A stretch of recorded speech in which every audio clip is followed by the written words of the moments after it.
Bonjour, Dr Belouz, chirurgien au niveau du CHU Bni Messous à Alger. Je vous présente aujourd'hui la conduite à tenir devant une douleur épigastrique.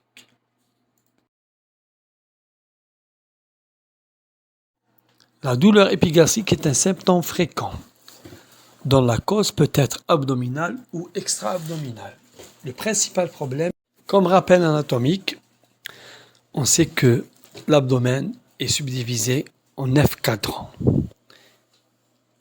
L'hypocondre droit, épigastrique, l'hypocondre gauche, lombaire droit, région lombaire gauche, région ombilicale, la fosse iliaque droite, la fosse iliaque gauche et la région hypogastrique. Ce qui nous intéresse, nous, c'est la région épigastrique et la projection d'organes.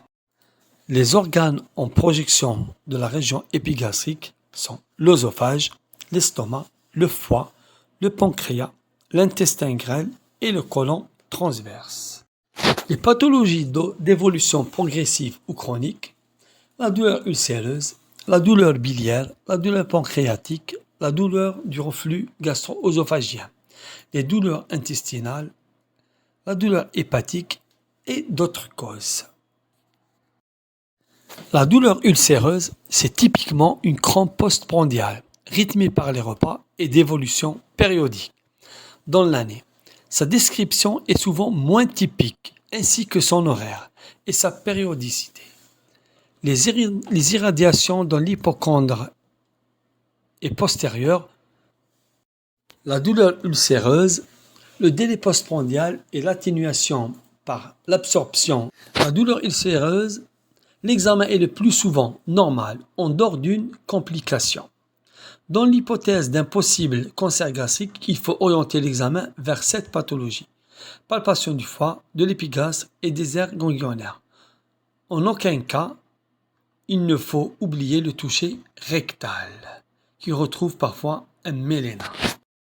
L'endoscopie digestive haute retrouve un ulcère duodénal, le plus souvent bulbaire chez l'homme. L'ulcère gastrique doit bénéficier de multiples biopsies à la recherche de signes de malignité.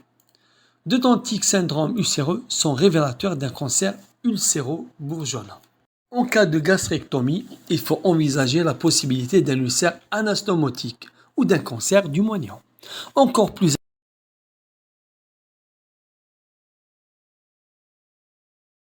le traitement de l'ulcère gastro-duodénal est médical. Pour la douleur biliaire, la colique hépatique se manifeste par une douleur caractéristique de l'épigastre s'étendant vers l'hypocondre droit, l'irradiation vers l'épaule droit et l'inhibition respiratoire, sans évocatrice. Sur un fond douloureux existent des paroxysmes intolérables. Nausées, vomissements sont fréquents au début de la crise. Il n'y a pas de signe d'examen en dehors d'une complication. En particulier, l'examen abdominal est sans anomalie. Pour la douleur biliaire, le traitement antispasmodique amène à la sédation de la crise qui dure rarement plus de 6 heures. Après une colique hépatique sans lendemain, peuvent survenir principalement deux types de complications, la cholécystite aiguë et l'angiocolite. La cholécystite aiguë avec sa pyrexie et sa défense de l'hypocondre droit. L'angiocolite et sa triade douleur, fièvre, ictère. La conduite à tenir en de tels cas est la pratique d'une NFS, d'un bilan hépatique et d'une amylasémie. Les hémocultures doivent être prélevées avant l'antibiothérapie adaptée. L'échographie doit confirmer le diagnostic de façon directe ou indirecte. Le traitement de la cholécystite est chirurgical, immédiat ou plus souvent différé. Le traitement d'une angiocolite est actuellement le plus souvent endoscopique par sphinctérotomie. Si la lithiase vésiculaire est la cause la plus fréquente et de loin de douleurs biliaires, d'autres pathologies peuvent, selon le cas, être évoquées. Dyskinésie et tumeur vésiculaire, hémocholécystite, non lithiasique, volvulus de la vésicule, un tableau d'angiocolite peut révéler une hémobilie ou une migration parasitaire dans l'arbre biliaire. Les cholécystiques non lithiasiques sont post-opératoires et infectieuses, comme la typhoïde. La douleur pancréatique, c'est une douleur épigastrique intense dont les irradiations sont variables. L'irradiation transfixiante postérieure est la plus caractéristique. Elle est continue pendant plusieurs jours, lancinante, persistante la nuit. L'attitude antalgique en chaîne de fusil est évocatrice, ainsi que l'atténuation par les antalgiques plutôt que les antispasmodiques. Nausées, vomissements, anorexie, amaigrissement sont les signes accompagnateurs.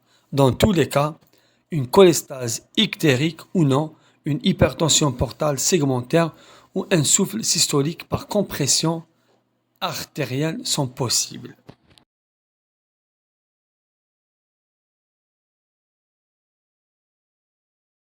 En faveur de la pancréatite chronique, le terrain alcoolique, la notion d'épisodes douloureux semblables, une stéatorée, la présence de calcification en regard des vertèbres L1, L3, une élévation modérée de l'amylasémie, amylasurie et de la glycémie, un ou plusieurs kystes associés ou non à une dilatation de Wilson. Le tubage duodénal après stimulation par la sécrétine peut être utile. Réduction des bicarbonates et des sécrétions enzymatiques, présence de lacto. En faveur du cancer du pancréas, la survenue de douleurs de type pancréatique chez un homme de la cinquantaine est un signe tardif de cancer du pancréas. L'examen se doit de rechercher les signes d'extension. La cholangiopancréato-rétro-endoscopie, la CPRE, mais aussi les examens d'imagerie en coupe apportent facilement le diagnostic.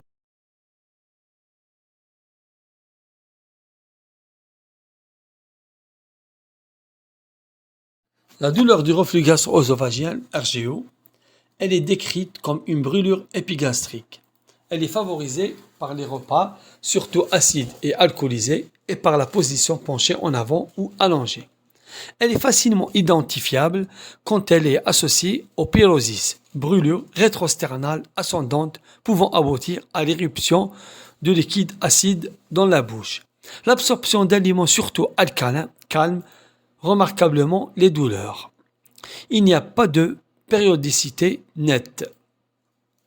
L'endoscopie met inconstamment en évidence une œsophagite, avec ou sans hernie hiatale. La pH-métrie de courte ou de longue durée permet de quantifier le RGO et d'affirmer son caractère pathologique.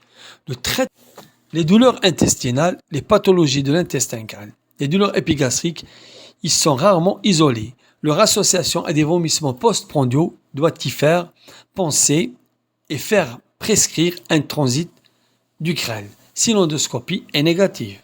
Les pathologies coliques, l'immense majorité des douleurs coliques sont en rapport avec une colopathie fonctionnelle. Elles sont épigastriques quand elles atteignent le transverse. Nous ne nous entendrons pas sur le sujet. La douleur hépatique siège habituellement dans l'hypochondre droit. Ce peut être une hépatite au début ou une tumeur bénigne ou plus souvent maligne. Les transaminases et l'échographie font respectivement le diagnostic. La grande fréquence des angiomes du foie et des kystes biliaires, le plus souvent asymptomatiques, peuvent cependant être responsables de douleurs. Il est alors difficile de rater les autres causes. L'angor, c'est une forme atypique d'angor. Comme dans tout angor, les examens complémentaires peuvent être pris en défaut, épreuve à la trinitrine, ECG, ECG d'effort, scintigraphie au talion.